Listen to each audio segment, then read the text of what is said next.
भोग करके, तो भाजी दही और महाप्रसाद भात, ये भोग ठाकुर जी को लगाया और भोग लगा के ठाकुर जी से बोल दिया, ये आखिरी राजभोग है आपका, कल से आपकी राजभोग की व्यवस्था नहीं है।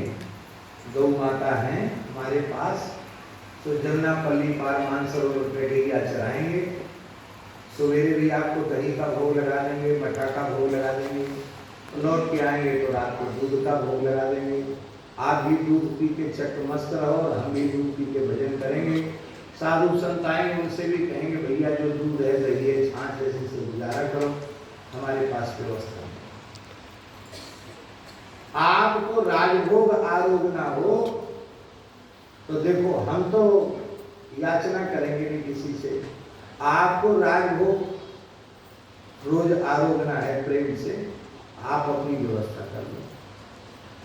तो महाराज जी कहते कि ठाकुर जी के मंदिर में भोग धराने पहले श्रृंगार बढ़ा रहे थे और मन में ये बात चल रही थी, और जैसे ही भोग पधरा कर सामने गए और जब उसारने के लिए आए तो वहां क्या देखा कि ठाकुर जी की देहरी पे 2 रुपया रखे।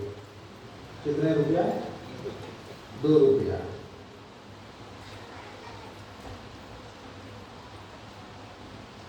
ये बात है लगभग सन 1940 या 41 की बात, उस समय की बात। 2 रुपया रखे। तो महाराज जी कहते कि सेठ साहूकार आते थे उस जमाने में, तो वे तो बेला पाई चढ़ाते थे, चाराना चढ़ाने वाले को सेठ माना जाता था, और 1 रुपया कोई चढ़ा दे तो उसको राजा माना जाता था कि अमुक जगह का राजा है इसलिए रुपया चढ़ाया है। ऐसी स्थिति वृंदावन में थी। तो 2 रुपया कोई व्यक्ति नहीं, मनुष्य नहीं, ये 2 रुपए कहाँ से आए? तो स्थान के एक संत थे, उनका नाम था दामोदर दास जी। वो दरवाजे पे बैठ के माला फेर रहे थे। तो महाराज जी ने कहा दामोदर दास। हाँ महाराज। कौन आया? ये 2 रुपए कौन चढ़ा के गया ठाकुर जी की देवी पे? और दामोदर दास जी का शरीर मुरैना क्षेत्र का था, गामड़े की भाषा बोलते थे। हो महाराज हो नाय जानत, यहाँ तो चिड़िया नहीं आई, माने एक चिड़िया भी नहीं आई। महाराज मैं नहीं जानता हूँ, यहाँ तो चिड़िया भी नहीं थी। हो नहीं जानता है, झूठ बोलता है। ये 2 रुपए कौन चढ़ा गया? अरे महाराज राम जी की दुहाई है, यहाँ चिड़िया नहीं है। महाराज जी कहते हमारे लिए तो भराए, अरे हमने क्यों ठाकुर जी से कहा कि आपको राजभोग करना है तो आप व्यवस्था करो। चलो कोई बात नहीं, ठाकुर जी ने 2 रुपया व्यवस्था करी है। तो कहते उस समय 1 रुपए के 32.5 सेर तो चना आए। कितने? 32.5 सेर चना आए 1 रुपया के, और 1 रुपए में से सामान आ गया, कुछ चावल आ गया, दाल आ गई, और पूरे 2 रुपया में ठाकुर जी का कुठार अन्न से भर गया। और कहते जब से भरा तब से आज तक खाली नहीं हुआ। अपने आप यह दृढ़ विश्वास उनको जो था, तो अपने जीवन में कभी किसी के सामने न सीधे सीधे न प्रकारांतर से कभी कोई याचना उन्होंने की, और छोटी सी जगह में एक रस अपने संपूर्ण जीवन का निर्वाह कर दिया। वे एक ही बात कहते थे, हमें पता है हमें मरना है। एक ही बात, हमें पता है हमें मरना है।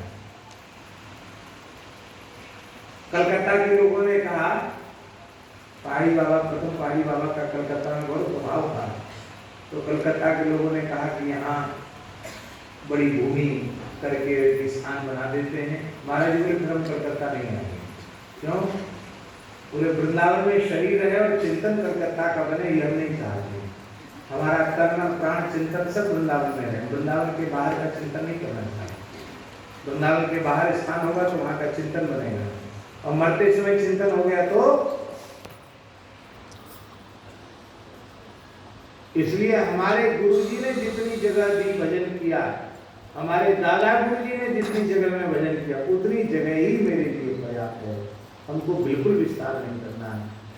और कोई कहता तो कहते अमुक जगह चले जाओ, उनको बहुत हाय हाय लगी है, अपनी भाषा में ऐसे बोलते थे, उनको बहुत हाय हाय लगी है, भजन तो करना नहीं है, ईंटा पत्थर बटोरना, वहां चले जाओ।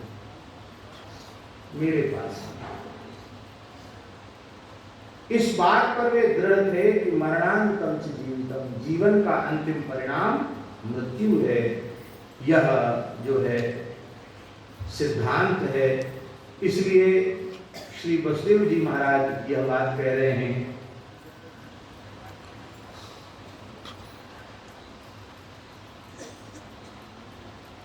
श्री नंद बाबा ने भी बहुत अच्छी बात कही। वे कहते हैं नूनम यदृष्ट निष्ठोयम अदृष्ट परमो जनः अदृष्ट मात्मनस्तत्वम यो वेद न स गुह्यति।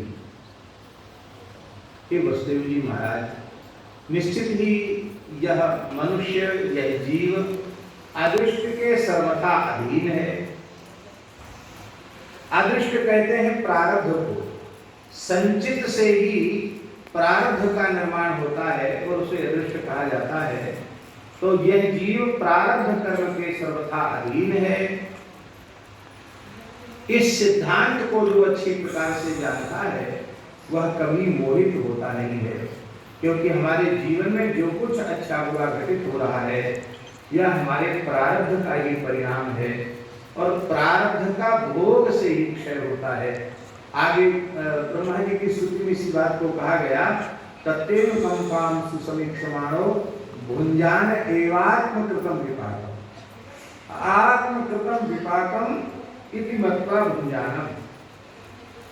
ये स्वीकार करता हुआ कि हमारे जीवन में जो कुछ घटित हो रहा है वह इसमें किसी का दोष नहीं है, आत्मकृत ही है, अपना किया हुआ है और इसका भोग से क्षय होने पर ही लाभ है। इस सिद्धांत को समझता हुआ कभी भोग के क्षण में पीड़ित नहीं होता, भगवान से शिकायत भी नहीं करता, भोग के क्षय की प्रार्थना भी नहीं करता, बस प्रार्थना यह करता कि प्रभु आपकी मधुर स्मृति हमें निरंतर बनी रहे, आपकी विस्मृति कभी ना हो। बोलो भक्तवत्सल भगवान की जय। वसुदेव जी ने कहा कि देखो आपको अधिक समय यहाँ रुकना नहीं चाहिए, क्योंकि कंस की योजनाएं अच्छी नहीं है, बड़ी भयंकर योजनाएं हैं कंस की। बालकों की सुरक्षा कहीं संकटग्रस्त न हो जाए, इसके लिए आपको जल्दी श्री गोकुल पधारना चाहिए। और श्री नंद बाबा वसुदेव जी की बात सुनकर के तत्काल श्री गोकुल की ओर चल पड़े। नंद बाबा ने मार्ग में विचार किया कि श्री वसुदेव जी महाराज की बात झूठी नहीं हो सकती, कहीं ऐसा न हो कि उन नवजात बालकों के जीवन पर कोई संकट आ जाए। बाबा को चिंता हुई और चिंता के क्षण में बाबा भगवान की शरण हो गए। भगवान की शरणागति संपूर्ण असाध्य समस्याओं का सम्यक समाधान है और संपूर्ण समाधान, क्योंकि शरण शब्द का अर्थ होता है शरणं गृह रक्षित्रो, शरण शब्द का अर्थ होता है घर, शरण शब्द का अर्थ होता है रक्षक। भगवान ही हमारा घर है अर्थात आश्रय है और भगवान ही हमारे रक्षक हैं। ये दो बातें भीतर स्थित हो जाएं तो फिर कोई समस्या रहेगी नहीं, सारी समस्याओं का समाधान हो जाए, संपूर्ण समाधान, सम्यक समाधान। भगवान की शरण, हरिं जगाम शरणम उत्पातागम शंकिता। विषय तो अन्यत्र का है, लेकिन मन में आ गई है बात तो कह देते हैं। यक्ष युधिष्ठिर संवाद है महाभारत में और वहां कई प्रश्न यक्ष ने युधिष्ठिर से पूछे हैं। वहां एक प्रश्न पूछा है, कह मोदते, कौन सा व्यक्ति सदा प्रसन्न रहता है, प्रमुदित रहता है?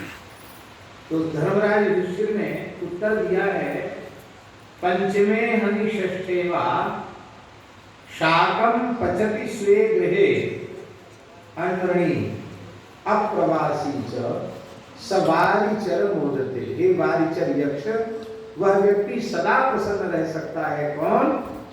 बोले जो इतना निर्धन है, गरीब है कि भरपेट भोजन नहीं है उसके लिए उपलब्ध, जिनके 5वें अथवा 6ठे भाग में अलोनिया साग भाजी उबाल कर खा लेता है, पंचमे हरि षष्ठेवा शाकम पचति स्वेगृहे। बस बात इतनी है कि वह किसी का कर्जदार नहीं है, अनऋणी है, किसी का कर्जदार नहीं है और प्रवास में नहीं है अर्थात यात्रा में नहीं है, तो सवार चर बोलते। हे यक्ष, वह व्यक्ति सदा प्रसन्न रह सकता है। अब गोस्वामी जी यहाँ विचार की बात यह है कि ऐसे भी लोग संसार में देखने में मिल जाएंगे, उपलब्ध हो जाएंगे कि जो खूब निर्धन है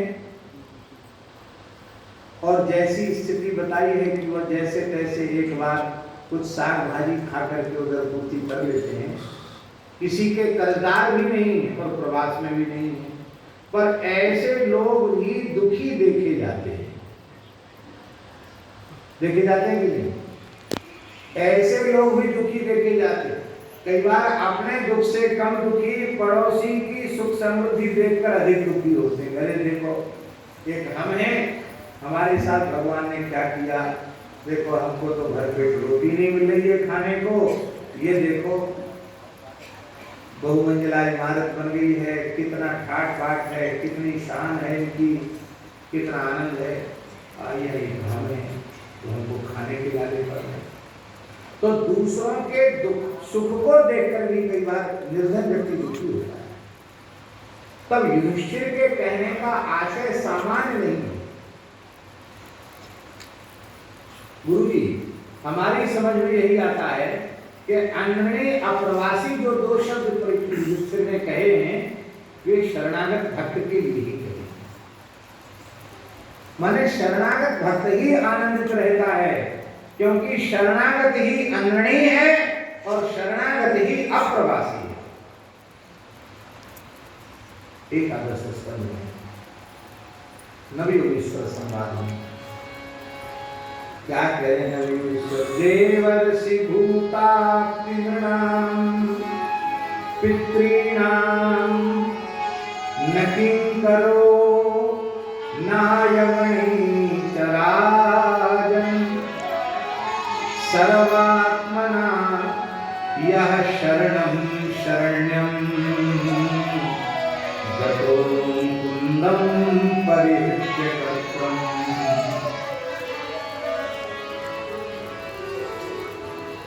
वह न तो किसी देवता का कर्जदार है, न किसी प्राणी का कर्जदार है, न किसी ऋषि का कर्जदार है। देवर्षि भूताप्ति नृणाम, न किसी मनुष्य का पितृणाम, तो किसी पितर का भी कर्जदार नहीं है। कौन? जो सर्वात्म भाव से शरण्य भगवान की शरण हो गया है, परिहृत्य कर्तृम, कर्तापने के अहंकार को त्याग कर भगवान ही करता है और भगवान ही कारयता है, इस सिद्धांत को स्वीकार करते हुए जो भगवान का शरणागत हो गया, वो समस्त प्रकार के ऋणों से मुक्त है। और नहीं तो यज्ञादि करके भी लोग देवऋण से मुक्त नहीं होते। गृहस्थाश्रम में प्रवेश करके संतति को उत्पन्न करने से भी पितृण से मुक्त नहीं होते, धर्माचरण से भी ईश्वर से मुक्त नहीं होते। इसके अनेकों प्रमाण हैं।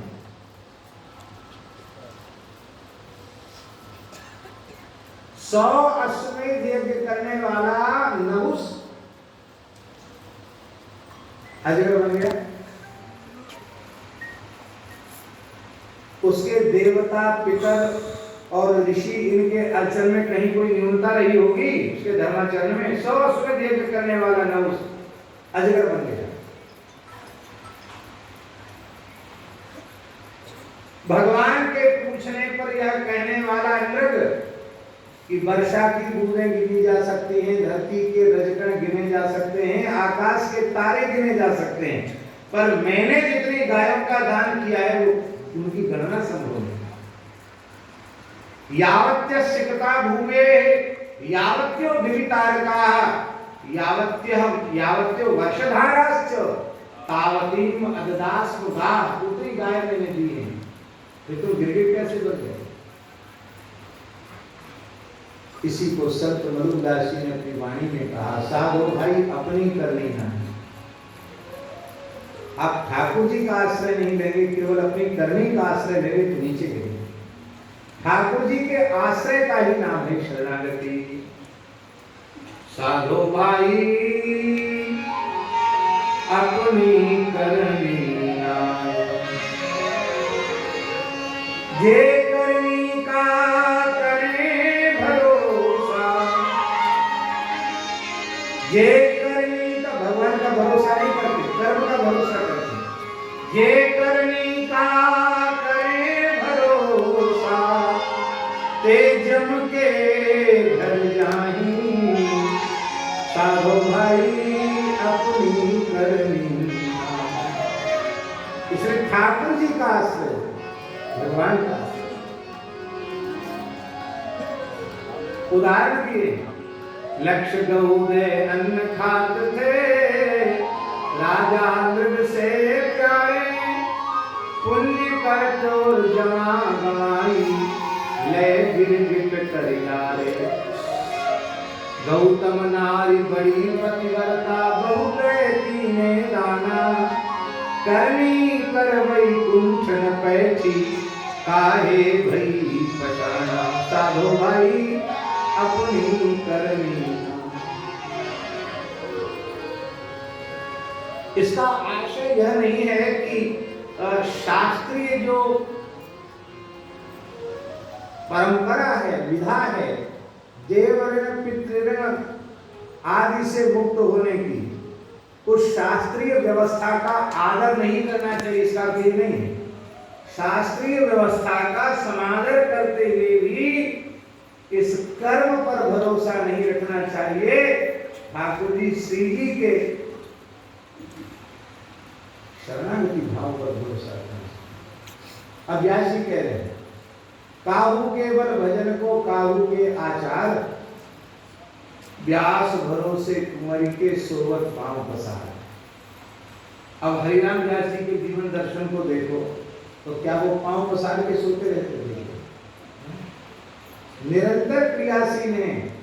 श्री राधा वल्लभलाल जी की उपासना में, श्री ठाकुर युगल किशोर जी की उपासना में निरंतर लगे हुए हैं, निरंतर साधु सेवा में लगे हुए हैं। एक क्षण का भी अवकाश व्यास जी के जीवन में नहीं है, लेकिन उन्हें वस्तुतः अपने साधन का, अपने कर्म का आश्रय नहीं है, आश्रय श्री किशोरी जी की करुणा का है, श्री किशोरी जी की कृपा का है। इसी भगवदाश्रय का नाम है शरणागति, और इसी आश्रय की दृढ़ता का नाम है अनन्यता। शरणागति माने क्या है? अनन्याश्रय। अनन्याश्रय ही शरणागति, क्योंकि शरणागति के संबंध में लिखा है अन्याश्रय प्रपत्तिर्बाधिता भवति, अन्य का आश्रय लिया नहीं कि शरणागति नष्ट हो जाती। जैसे ब्रह्मास्त्र के ऊपर किसी दूसरे अस्त्र का बंधन सहन नहीं होता ब्रह्मास्त्र को, ऐसे ही भगवत शरणागति को अन्याश्रय सहन नहीं